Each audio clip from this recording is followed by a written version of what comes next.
Hey you guys, welcome back to my channel. If you're new here, welcome. My name is Gerlene and I create motivational, inspirational lifestyle content for other mothers just like me. Today I'm going to be showing you information on how to prepare for your next pop-up shop.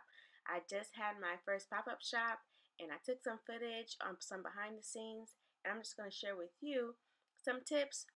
So the first thing would be to think about your theme, what colors you want to incorporate on your table, if there's any accent pieces you want to bring out. So think about what your theme is going to be, because sometimes, depending on the season, you want to maybe incorporate the holidays or the summertime into your design for your table in your overall layout. So think about that as well on your theme. What colors, how you want everything to look. The next thing is going to be to consider whether or not your event is going to be indoors or outdoors, because that plays a huge factor on how you set up your table. Whether or not you're going to need a tent if it's outside, or if it's inside, you might not need as much equipment or a lot of stuff to set up because it's indoors. So think about that, okay, when you are getting everything ready for your next vendor event. Now, the third thing is going to be your table and your layout. I would highly recommend that you do a mock setup, because that's what you see here. I got everything that I was going to be selling, and I got my table out, and I was just starting laying things out to see how things were going to look. And based off of my mock setup, I realized that one table was not enough, because if you look at how things are right now, where was I going to, package everybody's order? Or I didn't have enough space for that. So I got another, I ended up getting a 4-foot table, which I already had. I used my 4-foot table and I put it next to the 6-foot table to have like a checkout area. So always keep that in mind. All right. So um, if you do not do a mock setup and this is your first vendor event, please do a mock setup. That's all I'm going to say. Please do it, because you want to make sure that everything is going to look, you don't want no surprises. You want to make sure everything's going to look the way you want it to. So you do not want any surprises, okay? So do your mock setup, see how things are going to look. And then not only that, when you do your mock setup, take a picture, take a video, so you know exactly how you set up everything so you don't forget, okay?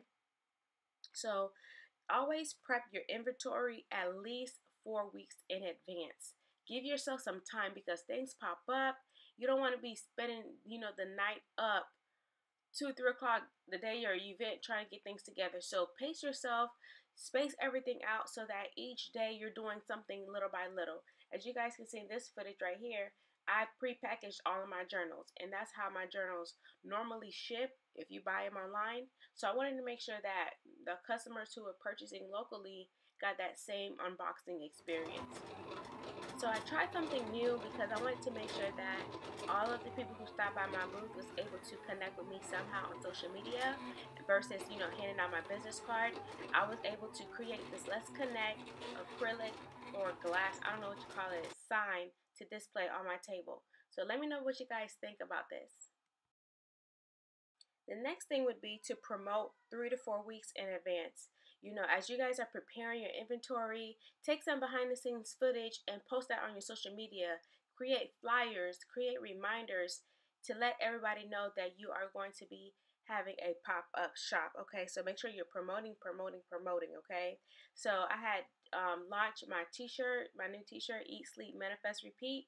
And so as you guys can see, I'm packaging them, and I used some Avery labels. They're round 1-inch labels, and that was my way of organizing my shirts to make sure that on the label I have the different sizes of the shirts. The next thing you would want to consider is your payment methods.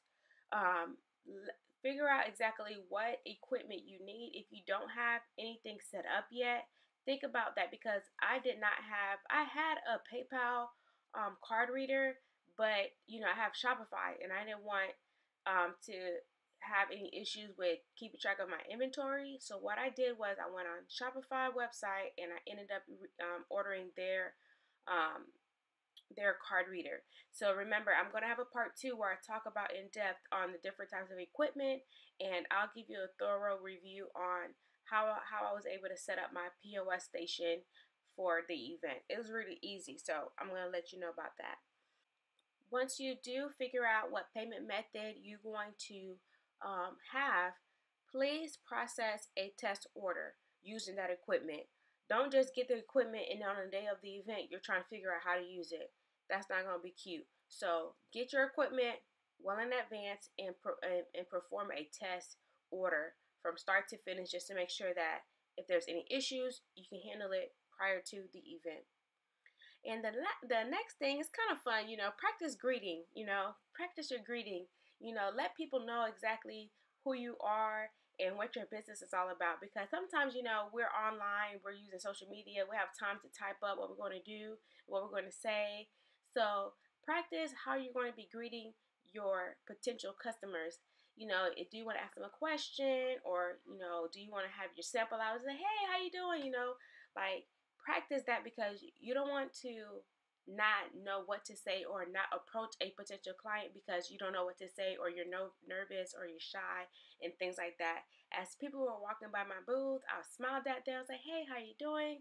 If I saw that they were curious, or they wanted to come in, I was like, hey, this is what my business is about, this is what I sell, and things like that. So keep that in mind.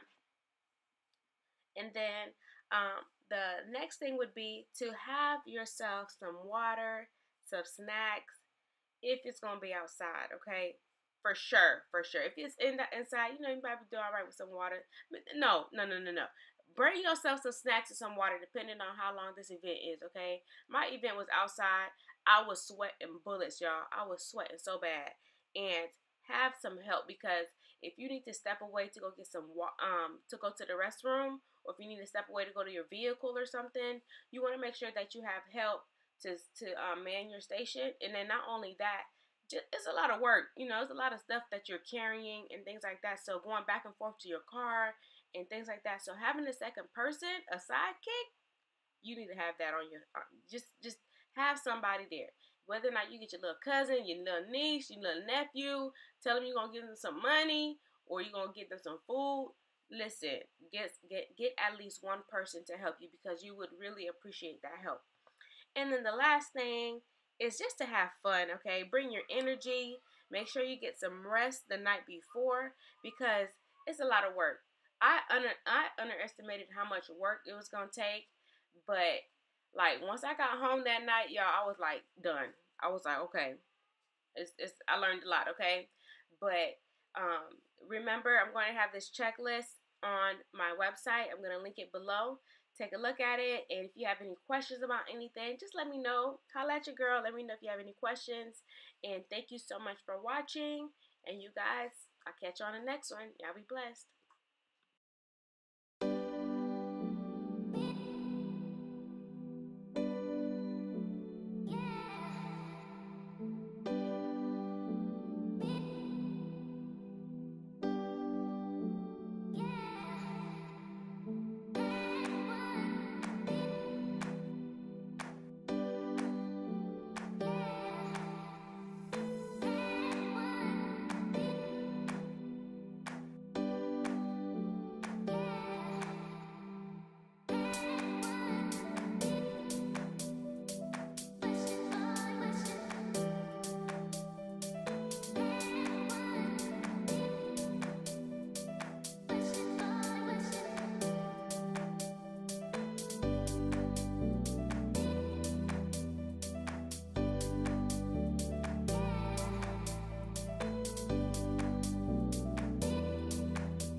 Y'all, this is Lofty Goals and Cubs.